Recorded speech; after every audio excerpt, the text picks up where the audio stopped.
one of the protesters were doing push-ups in front of the cops as they were peppering him with less than lethal bullets.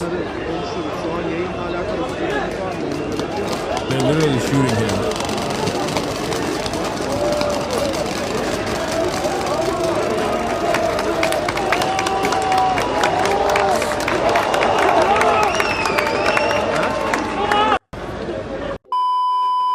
All right, let's get to Turkey.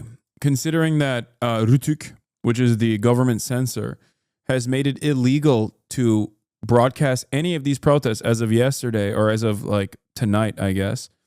For many Turks who have a VPN, I am probably the only place where they can get this information from. Rütük is the Turkish censor, like the Turkish government censor. Turkey doesn't have free speech, for those of you who don't know. Obviously, like the American government also has like some kind of censors on what you can and can't broadcast as well. But the Turkish government is actively using pre-existing organs to basically make it impossible to show the rest of the country what is happening. Twitch açık, VPN gerekmiyor. Bir de sol televizyon diye yine de haberdar ediyor az çok. Okay, this Turkish chatter is informing me that Twitch is actually open in Turkey, so you don't even need a VPN to watch me from Turkey right now. No, this is partisan chatter. This is not Nazi party. Partisan. It's just in reverse. The chatter is like trying to read what the fuck. Partisan. Chatter's trying to read this in reverse and going Nazi trap. Yeah, dude, they have English banners. In Istanbul last night, demonstrators... Yeah. Look at the logos. What do you think these guys are... what do you think this guy's political perspective is? When you look at those logos. With police defying a government ban on protest. This, Turkey's biggest show of civil disobedience in well over a decade. There are major protests in every big city in the country right now. And it all started when Recep Tayyip Erdogan recognized his influence and his prominence and his power was waning and decided to arrest the most popular leader in the opposition parties, the governor / mayor of Istanbul, Imamoglu. Okay? And he did this by claiming that him and I think 25 or 27 other class members of his actually got their college degree through illicit means. It's all bullshit. They forced the university to revoke their certificates, their diplomas, and then they arrested 100+ people initially that they had declared supporters of Imamoglu. It's all a lie, for the record. In Turkey, you can't become president or run for president without a college degree. I think it's a silly thing in the Constitution to begin with, but and Recep Tayyip Erdogan's degree itself has been called into question on its legitimacy. It's like a little. It's basically like an open secret that he doesn't have a real diploma, but it is a prerequisite to become the president. And previously, I believe it was the premier initially, and since Turkey is now a constitutional, it went from a parliamentary system to a presidential one. Now it's the president that has always needed it, but now it's like the top office in the country because of a referendum that Recep Tayyip Erdogan pushed for after implementing martial law after the coup. Anyway, I don't want to get too far into the weeds. Having said that, this opposition is not united on ideology. There are communists, socialists, Kurdish revolutionary groups. There are even some nationalists in the opposition, like breakaway parties from the ultra-nationalist party. It's a very unique opposition that comprises close to 50%, if not a little bit over 50% of the country. Erdogan's coalition government, on the other hand, is comprised of the ultranationalists, the MHP, and Erdogan's own party. However, Erdogan's popularity has obviously dropped tremendously due to hyperinflation and many other issues. And in that process, Erdogan recognizes that his time in office is coming to a close, and fearful of his future prospects, he is turning around and illegally arresting a whole bunch of people. Erdogan also seized the assets of Imamoglu and claimed that they were also doing criminal activity, and also arrested a bunch of people that were sympathetic to Imamoglu, journalists and academics alike. Mass suppression is taking place in Turkey. Suppression has always been a tool that Erdogan has utilized in the country, for the record. It's not new. There's no free speech in the country. Erdogan himself actually went to jail once, ironically, for reading a poem. And he has loved the lack of free speech since he's risen to power and has been in power for the past 22 plus years. I'm getting back to the story. Its imperfect democracy seemingly sliding towards elected dictatorship. Üzülerek söylüyorum. Istanbul's mayor is Ekrem Imamoglu. On Wednesday, his wife filmed him getting ready to hand himself over to police waiting outside his home. "We're facing great tyranny," he said, "but I will continue to fight against the person using this whole process as a tool against me." The person he has in mind is President Erdogan, in power for 23 years and winner of multiple elections, though the press and all the instruments of state seem to have succumbed to his... Yeah, that's why I say, listen, you need to understand something. Turkish elections are usually not fair, but they still are real elections.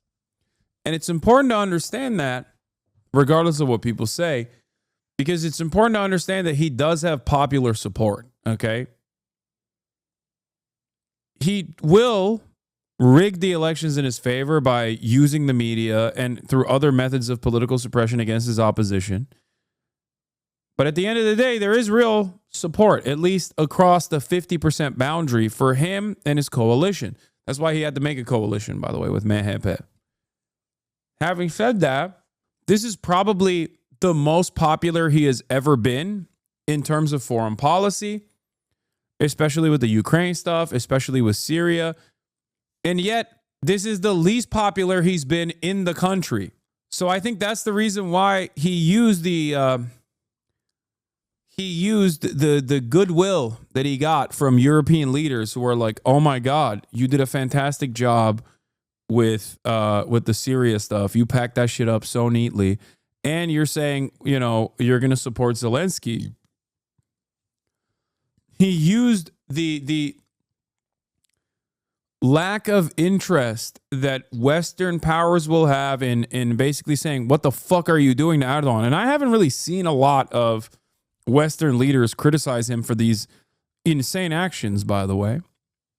He used that moment of opportunity to basically engage in political repression, supercharged, in a way that is even unique to him. And he's been doing this for a very long time. Why are European leaders not calling out Erdogan? You might be asking yourself that. And the reason for why is because he has a tremendous amount of support from European leaders right now, because he's like saying he's the protectorate of NATO. He's the protector of NATO at a time when Donald Trump is undermining NATO, right? Erdogan has always used his foreign policy acumen to his advantage to manipulate European politics. Whether it be engaging in the destabilization of Syria, having his armed militants like his Salafist brigade overtake alongside HDS the Syrian government and occupy it, and then linking up with HDS. Or whether it be entertaining 6 million Syrian refugees previously that escaped due to the Syrian civil war, and offering them refugee status in the country with the only purpose, not because he's a humanitarian, mind you, But because, one, he wants to be the leader of the Ummah, the entire Muslim world, he loves that. He loves when people glaze him for that. But more importantly than that, he did that specifically so he can use the refugees as a bargaining chip. One, to directly get funds from European countries that he will fill his coffers, his own personal coffers with, which is exactly what he did. And two, because you can use those refugees as a threat. Anytime Erdogan feels stress from European leaders, he'll say, I'm going to drive 6 million Syrian refugees to the Greek border, and they're going to be your problem now. Make no mistake. While I do agree with the actions, and I certainly find myself at odds with the coalition's opinion on the refugee status of Syrian migrants, because I ultimately believe in humanitarian aid and opening up your borders to people who are escaping political instability and violence, I still recognize where Erdogan is coming from, what the motives are here. Because of the incredible amount of support that he's garnered in the past couple of months due to his actions in Syria, I think he saw an opening to pounce on his opposition that is very likely going to thwart him and kick him out of power. Authoritarian will. But the arrest of Mayor Imamoglu looks like a new low. This evening he was taken to Istanbul's state security court with around 100 others accused of corruption and supporting terrorism. And it may be no coincidence that tomorrow he was due to be nominated as a presidential candidate himself. This was the coastal city of Izmir last night. Along with Istanbul and Ankara, it has an elected mayor from the main opposition party. Turkey has a history of military coups, but these protesters see what's happening as a political coup. Turkey's president going to war with his main political rival. Mr. Erdogan is... Yeah, he cooked them before he even could fucking run. Also, I do want to point this out. Elon Musk claims to defend free speech, but today he enables authoritarian censorship in Turkey by blocking access to critical accounts on X. This is a global issue. We call on journalists, activists, and the public worldwide to hold him accountable today. Yeah. Elon Musk's social media platform X has suspended several accounts belonging to opposition figures in Turkey amid widespread civil unrest in the country. This fucking piece of shit. While Twitter is one of the few outlets that people can show political discontent, and Elon Musk is gladly banned opposition accounts. Like I said earlier, the Turkish government has also stopped most broadcasters from showing the protests and the discontent altogether. 71 now. Yesterday he lit a fire to celebrate the Nevruz, or the coming of spring. He was himself arrested when he was mayor of Istanbul. And is Turkish President Erdogan's move all about timing? Turkish researcher, Erdogan aims to end Imamoglu's political career, but he does not worry about global pushback. No. Yeah, I told you. It's because he has the most motion right now. He's got so much momentum. Turkish chatters. I told you this fucking 3 days ago when he first moved in this direction. It's because European leaders are weak right now and they rely on Erdogan. They're worried about Trump. They're stuck between a rock and a hard place. They will never criticize Erdogan right now. America, I don't think, gives a single shit about Recep Tayyip Erdogan anyway. He can do whatever he wants. Trump likes him. And it kick-started his career as Turkey's leader. So he's playing with fire if history now repeats itself.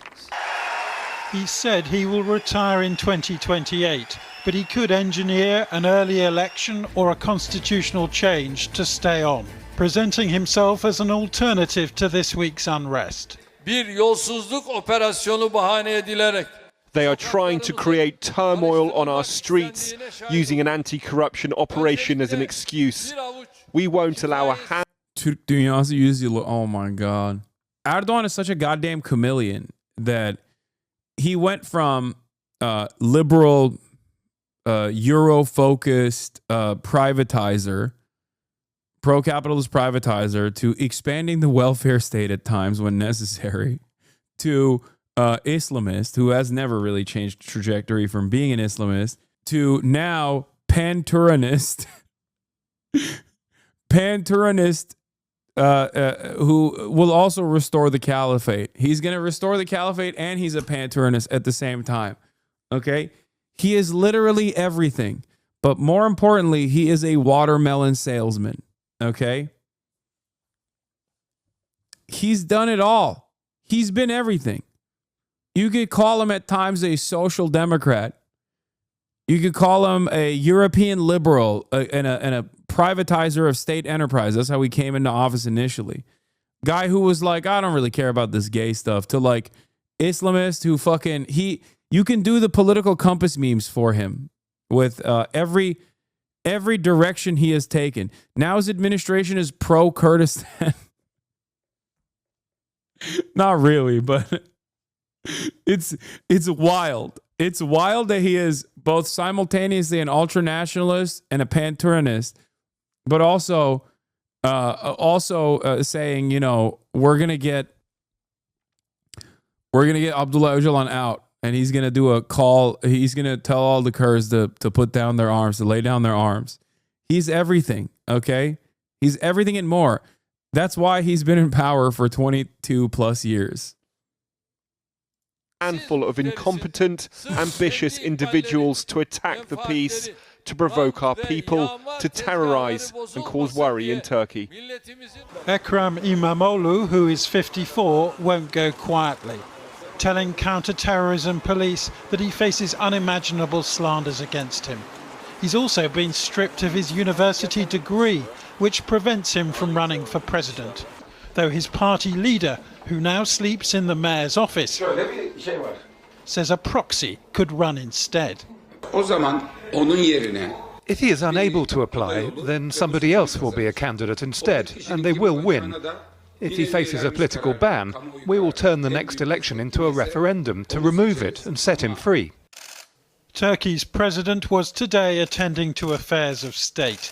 A 21st century sultan who has put his country on the geopolitical map, mediating in conflicts from Syria to Ukraine, and unlikely to face much pushback from President Trump during a trip to Washington planned for next month.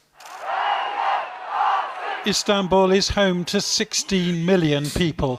The question is whether these protests on behalf of their mayor will grow, or whether Mr. Erdogan... I mean, dude, look at this. This shit happens in Serbia. This shit happens in Turkey. This shit happens in France. It happens in South Korea. It never comes close to this in a lot of Western nations. Like, it never happens like this in the United States of America. And I think that's part of the real reason why you never see, like, the level of political repression that these administrations engage in here in the United States. They left Saraçhane, that place, left protesters to get mauled by the police. Erdogan is now so ruthless that he orders whatever it takes to reassert control. Jonathan Rugman reporting. Well, earlier I spoke to Gönül Tol, who leads the Middle East Institute Turkish program. She joined us from Washington, D.C., and I began by asking her if Mr. Erdogan's move to detain his main opponent, Ekrem Imamoglu, was a sign of authoritarian rule. It is indeed a high-risk, high-reward strategy. If things go as Erdogan plans, he can remain in power for life. What he's trying to do is not just block Imamoglu's run for presidency in 2028. He also wants to resecure Istanbul municipality. Istanbul is Turkey's biggest town and its economic powerhouse. And Erdogan used the city for many decades to build his clientelistic network. But when those resources were cut off, when Ekrem İmamoğlu won the mayorship in 2019, that was a huge blow to Erdogan's financial network. So he wants to recapture Istanbul, and the terror charges linked to İmamoğlu is because of that. Turkish democracy, many would argue, has been endangered for some time anyway. Is this now the end of Turkish democracy? until now, political scientists consider Turkey's democracy as a competitive authoritarian regime. It is competitive because there are still elections. You still have legitimate political parties, and they actually compete in the elections. But it's authoritarian because Erdogan holds so much power over institutions, over media, over courts, that the playing field is not fair. So far, electoral competition in Turkey has been unfair but real. But this is a turning point. Arresting his strongest rival is a turning point where Erdogan is trying to shift the country into a Putin-style autocracy, where he handpicks his opponents and he won't accept any surprises at the ballot box. But not without a reaction, right? Because although Imamoglu is in jail, or because he's in jail, we've seen demonstrations, mass demonstrations in 7 Turkish cities, including Istanbul. More than 300 protesters have been arrested. Does that now mean that opposition politics has moved onto the street? That's right. And that's why it could backfire. Erdogan's strategy could backfire on him. And in the past, it did. In 2019, when Ekrem Imamoglu won the municipal elections in Istanbul, Erdogan did not accept the result and call for a rerun. And while in the first round, Ekrem Imamoglu had won by a razor-thin majority, in the second round, people got so angry and frustrated that they handed Ekrem Imamoglu a bigger win. So this could easily backfire. And now that hundreds of thousands of people are on the streets, this could turn into something much bigger that Erdogan had not expected. And could it turn into something much more violent? Because we know that Erdogan has cracked down on the demonstrations by arresting. That's a real ass Turkish accent right there, by the way. For those of you who are wondering what the Turkish English accent sounds like, that's it. Straight up. That's what it sounds like. People, but could he take it to the next level? I mean, could this get really bloody and nasty? It could. This is the latest demonstration since 2013. Oh, yeah. The Turkish government also issued travel restrictions to Istanbul to curb the spread of anti-government protests sparked by the detention of a prominent opposition politician. And it's 2:40 a.m. right now, and protests are still going. These are scenes from Taksim. Taksim is a major hub. This is where the very famous Gezi protests also happen. And Taksim Square is like the Times Square kind of the United States of America.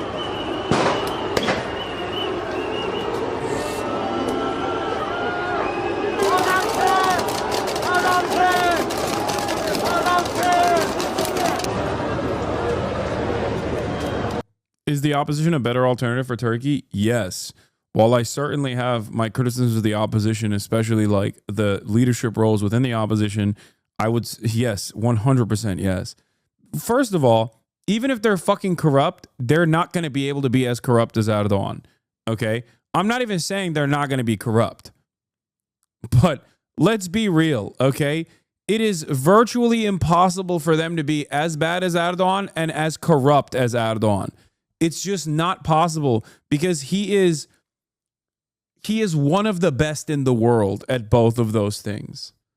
And when I say that, I mean like it's like him, Vladimir Putin, you know what I mean? Like there's a handful like few people on this planet that are able to command such large economies as if it is their own personal as if it's their own personal wallet.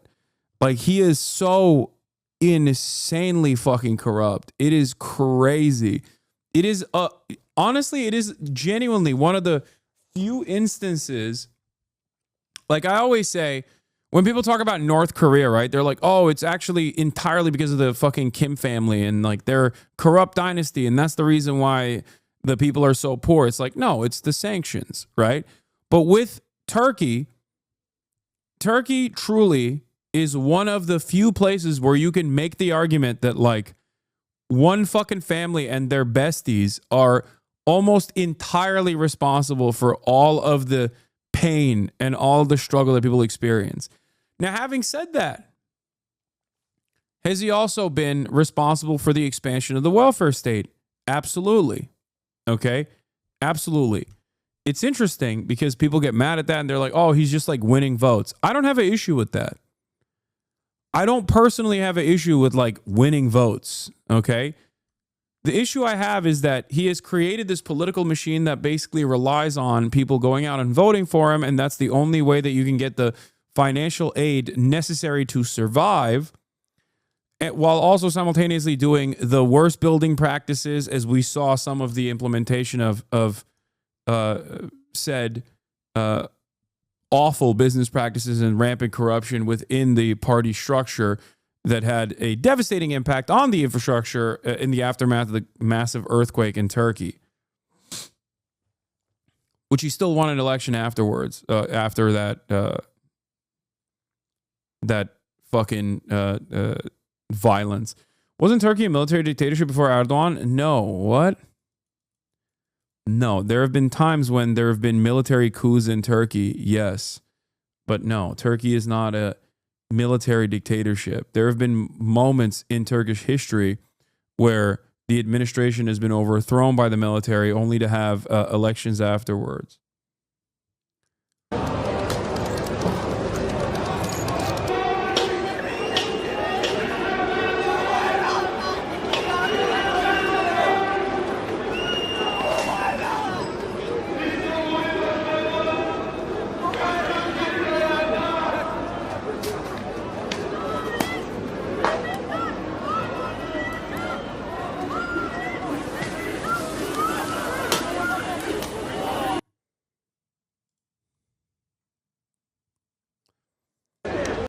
Protestocu bir genç plastik mermileri aldırış etmeden polis politikanın önünde şınav çekti. Vay be. He's one of the protesters were doing push-ups in front of the cops as they were peppering him with less than lethal bullets. They're literally shooting him.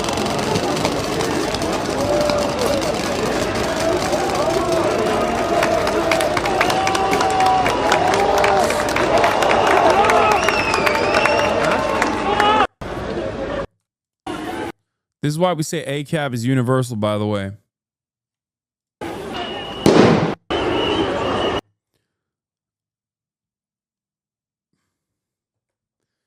Is Erdogan in power forever? I mean, seemingly.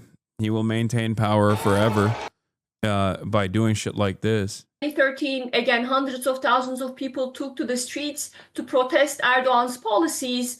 And since then, Erdogan has taken steps to clamp down further on mass protests and to make sure these wide-scale protests do not occur.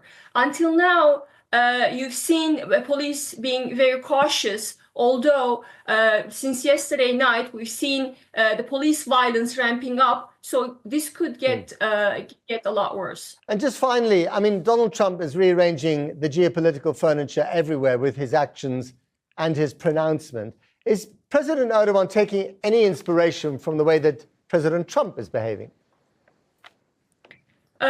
Yes, I think President Trump's return to the White House had a huge impact on the way foreign autocrats behave. In the past, there was a slight concern in Ankara about how Washington might react to these repressions. Not anymore. So that's number one. Number two is Trump's return to the White House has created this vulnerability among European capitals. They think that they are now all alone, trying to defend themselves. Yeah, and Erdogan is the second largest military in NATO. And the more he says he's pro-Ukraine, the more European leaders will go, okay, you can do whatever you want. We don't like it. We think you're barbaric, but we can't say anything. Against an aggressive Russia without American help, which forced them to engage Erdogan. So there is now a political climate, international political climate, where the West really doesn't want to see. Like, as much as I despise Erdogan, the one thing that I will always give him credit for, even though I don't want to, is the fact that he is pretty conniving. He is very conniving. He's a very smart dude in both maintaining a level of support, no matter what, from his base, and also very good at managing being a regional power and the second largest and maintaining the second largest standing military in NATO.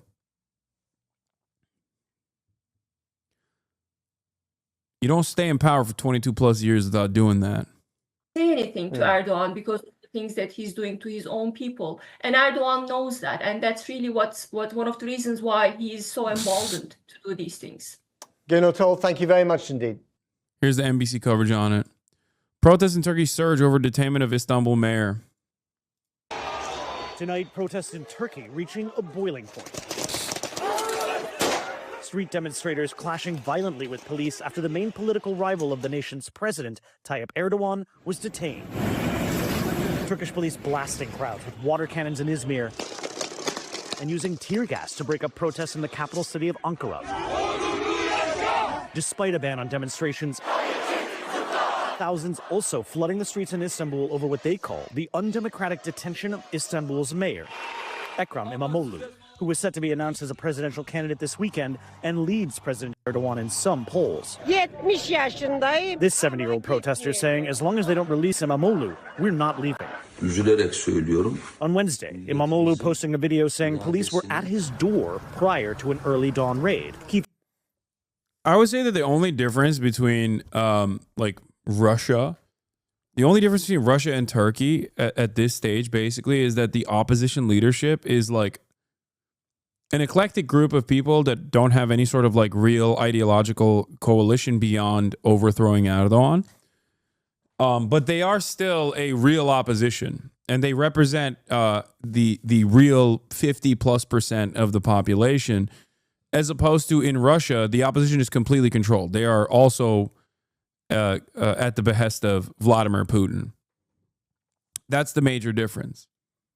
He faces charges that include graft and aiding a terrorist group. Imamoglu denies all allegations against him. His Republican People's Party condemns the move as politically motivated and say other prominent opposition figures were also taken into custody.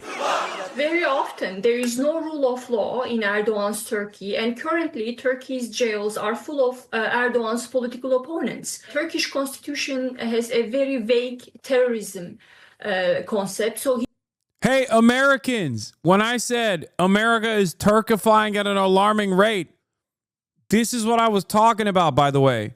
To all the dumbass like hogs that come in here and watch me to be like, you're so stupid.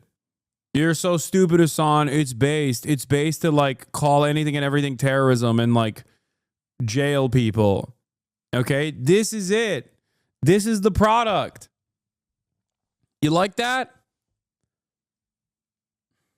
he uses that in order to attack his opponents. Turkey's government denies claims of targeting its political rivals. But on Friday, Erdogan warning against illegal calls from the opposition for protests, saying, "We will not give in to vandalism or street terrorism." Turkey's interior minister confirming dozens of protesters have been arrested. And to the Turks who are anti-Kurd, just like I tell Israelis who are anti-Palestinian and not anti-Zionist, this chatter is correct. This behavior isn't new. Erdogan has routinely jailed Kurdish politicians on a regular basis throughout his tenure. Exactly. When you don't recognize that that shit is completely unacceptable, it will expand to your favorite political leader, and it will expand to you as well one day. That's how it works. So in America, you might be thinking, for example, to bring it back here for a moment, if you're an American and you think, oh, I'm safe, I'm an American citizen. The fuck do you mean? Okay, these guys that are getting packed up are immigrants. They're insignificant, inconsequential. Who cares about what happens to them? Guess what? Eventually, it will fuck you over too. And if you don't actually immediately start protesting against that shit when it happens, you are going to be facing a challenge that you will not be able to overcome. Is the opposition anti-Israel and aesthetic? No, Erdogan is anti-Israel and aesthetic. If there's one guy who actually has the power to shut off the entirety of the electricity grid of Israel, it's Recep Tayyip Erdogan. The very fact that it has not happened means that his opposition to Israel is purely aesthetic.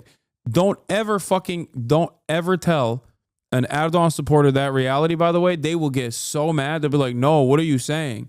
I remember when Erdogan himself was not so pro-Hamas as he is now, okay? Just remember that. And same goes for the fucking opposition too. And same goes for all the weird fascists who hate Arabs in Turkey because they think they're superior to Arabs in Turkey. They think like, no, you don't understand. The Western world will welcome us with open arms because we are different than the Arabs. We're a Western nation. Yeah, right, dude. Europeans don't even like Polish people, and those motherfuckers are Christian. What are you talking about? They literally think you are exactly the same as Arabs, okay? You're Muslim. That's it. You can say you're an atheist all day, every day. No American will ever treat you. No Westerner will ever look at you as a true European person, okay? No matter how much you fucking chirp, no matter how much, you are no different than the Hindutva fascists here in the United States of America that are pro-Trump, that are going to fucking inevitably be deported by our fascist government, okay? Every time I say this, Turkish people clip this shit and start posting it on every fucking forum, and they get so mad at me, okay? Initially, I yelled at Turkish chatters in the immediate aftermath of October 7, okay? In the immediate aftermath of October 7, I yelled at the Turkish chatters who were telling me, like, you know, that they're pro-Israel and fuck Hamas, fuck Palestine, whatever, okay? And I told them that they're dogs, okay? That they're lower, that their status will never be elevated in the eyes of Europeans, no matter how hard they fucking present themselves as pro-Israel and how hard they say that they're better than Arabs, okay? And they clipped it and they got so mad at me. But you want to know something that's very funny?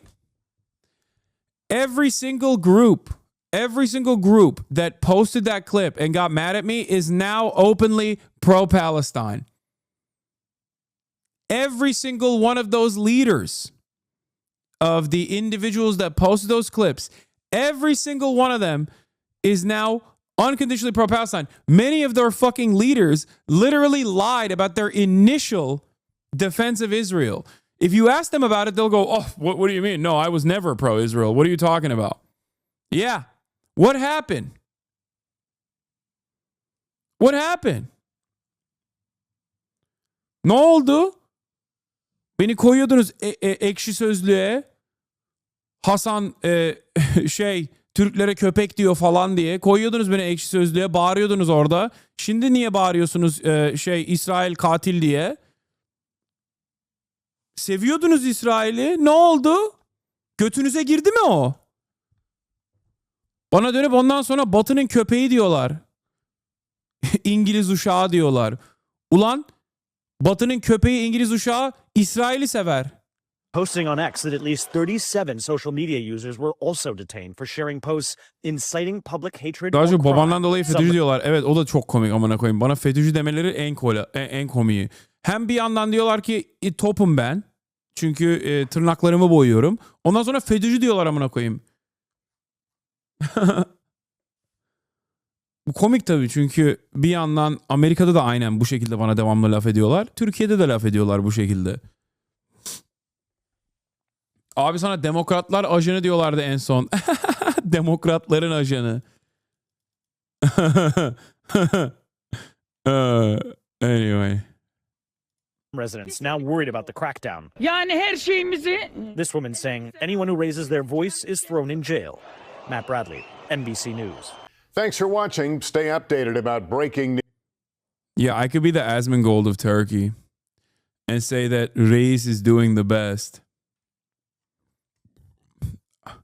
I could simply be the Erdogan of Turkey and just be like, yeah, based. Reis.